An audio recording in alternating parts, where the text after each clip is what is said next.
Is the real estate market starting to show signs of a market shift? Now, with interest rates now being over 5%, what impact will that have on the Omaha real estate market? Well, we're going to talk about that in today's video, and we're going to get started right now. My name is David Matney with Nebraska Realty. I'm a local realtor here in Omaha, Nebraska. Now, the goal of my channel is to help you buy, sell, or invest in real estate in the Omaha area, or if you're looking to relocate to Omaha, to give you some idea what our area is like. Now, before we jump into today's topic, hey, be sure to subscribe to the channel and go ahead and ring that bell for notifications. First, let's look at the current inventory. The current inventory for Douglas and Sarpy County is 569 active listings. When you strip away new construction, we currently have 284 existing homes for sale. Now let's look for the stats at last month. Now last month, 874 homes were sold in Douglas and Sarpy County. The median sales price for last month was $291,500, and the median days on market was 2 days on the market. Now, how does last month compare to March of 2021? In March of 2021, we had 937 homes sold, and the median closed sales price was $254,500. The median days on market was 2 days on the market. Now, remember, when we look at the numbers for closed sales in March, we're actually looking at the contracts that were written in February. Now, the other thing I thought would be interesting is to look at the price of existing versus new construction. In March of 2021, the median sales price for an existing home was $232,000. For new construction, it was $350,515. In March of 2022, the median sales price for an existing home was $264,000. For new construction, the median sales price was $433,763. We continue to see sharp increases in prices. Now, my concern is as prices increase, more and more people are being shut out of the market. Now, as rates continue to increase, it's going to have downward pressure on buying power. Here's another issue, and that is right now, 86% of the homeowners have an interest rate below 4.75%.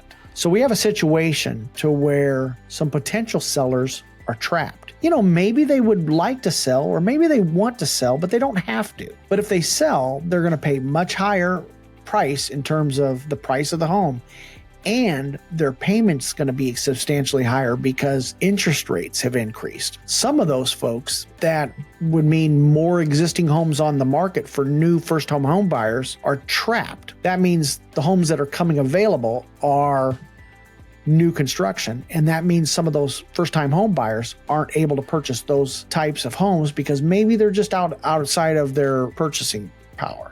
Here's another thing that are making things matters worse. Okay, you're starting to see some Wall Street firms getting into the landlord business. They're buying up single-family homes and then renting to these first-time home buyers because these home buyers want a good area. These Wall Street firms are buying up those homes, those entry-level homes in good school districts. Those are also putting pressure on prices and driving the price up. You know, how do you solve this issue? You know, I really don't.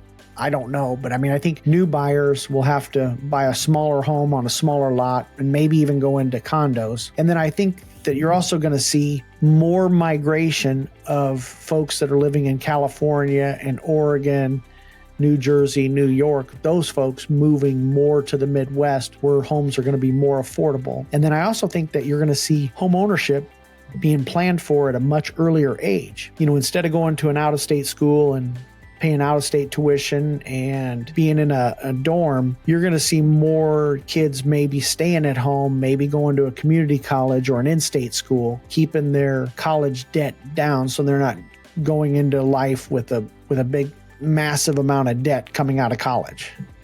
Okay, speaking of interest rates, 30-year fixed rate mortgage is now just over 5%. So you can see by looking at the graph, we have seen a substantial increase in interest rates over the past couple of months. Now, here's the big question. Where will interest rates be a year from now? So if you are in the market and if you're planning on building a home, you want to make sure you budget for that and make sure that your budget allows for interest rates to increase. Or you may want to talk to your lender to see if there's any way you can get a long-term rate lock in order to lock in a lower interest rate. Here's another thing that I'm seeing right now in the market that we're in right as of today's date is I'm starting to see where more emails are going out from agent to agent saying, hey, this one survived the weekend. Okay, so homes may not be selling as quickly. And then I was out with a buyer a couple of days ago and we went to set up 5 showings. Now, normally you set up 5 showings a couple months ago, 4 of those homes were already sold. But in this particular case, we set up the appointment for 5 showings and we were able to see all 5 homes.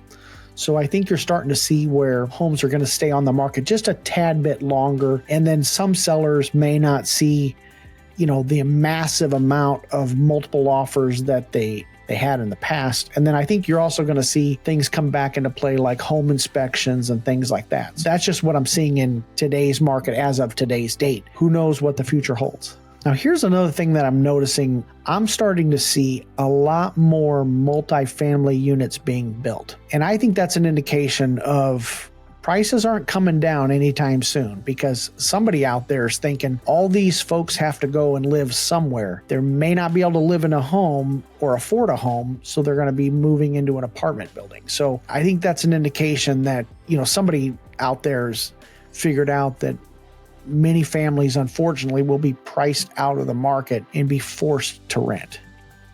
We'll talk about lumber prices. You see right now in terms of lumber, currently the price of lumber as of April 8th is $938 for 1,000 board feet. So you can see just over the past year, these wild fluctuations in material costs. Okay, what about unemployment in the Omaha area? Now, unemployment in Douglas County is currently at 2.7%, and in Sarpy County, it's 2.2%, and that's well below the national average of 4.1%. Now, if you'd like to learn more about the process of buying a home, hey, be sure to watch this video next, and hey, don't forget, show some love for the channel. Be sure to subscribe, and you make it a great day.